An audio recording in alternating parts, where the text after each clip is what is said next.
Là, le sujet d'aujourd'hui, c'est pourquoi est-ce que, alors qu'on sait que la prière, elle est obligatoire, on n'arrive pas à la faire de manière assidue, correctement comme il se doit. Le prophète sallallahu alayhi wa sallam a dit la première chose sur laquelle le serviteur est jugé le jour de la résurrection est la prière. Si elle est bonne, les autres actes seront bons, et si elle n'est pas bonne, les autres actes ne seront pas bons. Les autres actes ne seront pas bons.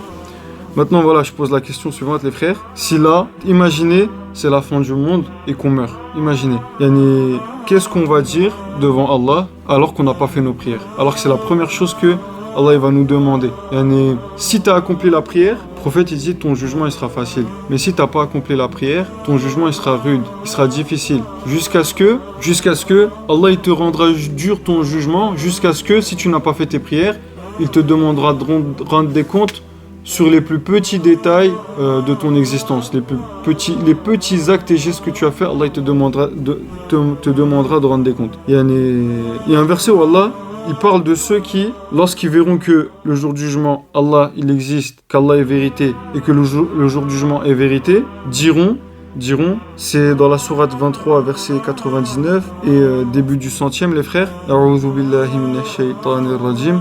حتى إذا جاء أحدهم الموت قال ربي أرجعون. Puis, lorsque la mort vient à l'un d'eux, ils diront mon Seigneur, fais-moi revenir sur terre, renvoie-moi sur terre. Pourquoi?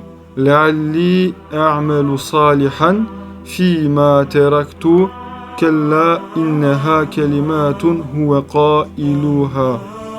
Yani, afin que mon Seigneur, fais-moi revenir sur terre, afin que je fasse du bien dans ce que je délaissais. Et là, Allah, dans la suite du verset, Allah dit non, c'est simplement une parole mensongère qui prononce. Une parole mensongère qui prononce. Parce qu'Allah Tout-Puissant, il nous a donné une vie, les frères. Il sait si on est véridique ou pas. Yani, si Allah te redonnait 1000 fois une chance de venir sur terre, si dans la première fois que tu as vécu, tu n'as pas accompli la prière alors que tu savais qu'il fallait l'accomplir, tu peux revenir autant de fois que tu veux, tu auras le même... Allah, dans sa science infinie, il sait que tu auras la même réaction et tu auras le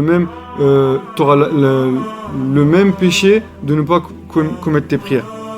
Les frères, prenez l'exemple d'un simple entrepreneur qui veut investir dans un nouveau business. Dans une nouvelle affaire, vous verrez à quel point il réfléchit 10 000 fois avant d'investir. Et prenez dans la vie de tous les jours quelqu'un qui veut ouvrir un nouveau business, quelqu'un qui veut investir dans une nouvelle entreprise. Vous allez voir que cette personne-là, les frères, avant d'investir, de mettre toutes ses économies de peut-être 2 ans, 3 ans dans une nouvelle affaire, dans un nouveau business, vous allez voir que de 1, il va faire des recherches, de 2, il va élaborer une étude de marché pour voir si l'investissement il sera rentable ou pas. Vous allez voir que voilà, il va peser le pour et le contre. Est-ce que si je fais cette affaire-là, je vais être gagnant ou perdant, etc., etc.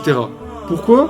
Parce que les frères, lui, voilà, un entrepreneur, voilà, il va craindre que cette affaire-là, ce business, lui cause perte de son argent, perte de temps, voire même voilà qu'il fasse faillite. Et au contraire, il va investir s'il voit que il pourra gagner de l'argent, il pourra fructifier ses biens, il pourra agrandir son entreprise, etc., etc.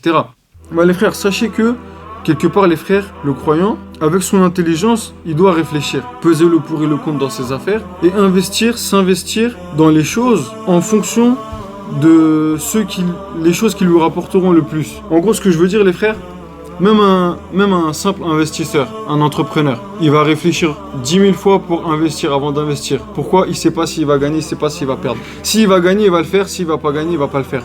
Alors nous, en tant que croyants, on doit se dire que, à travers la prière, les frères, qu'est-ce qu'on gagne, qu'est-ce qu'on perd? Et l'enjeu, les frères, c'est pas comme l'entrepreneur, de peut-être perdre un peu d'argent ou alors de gagner un peu d'argent.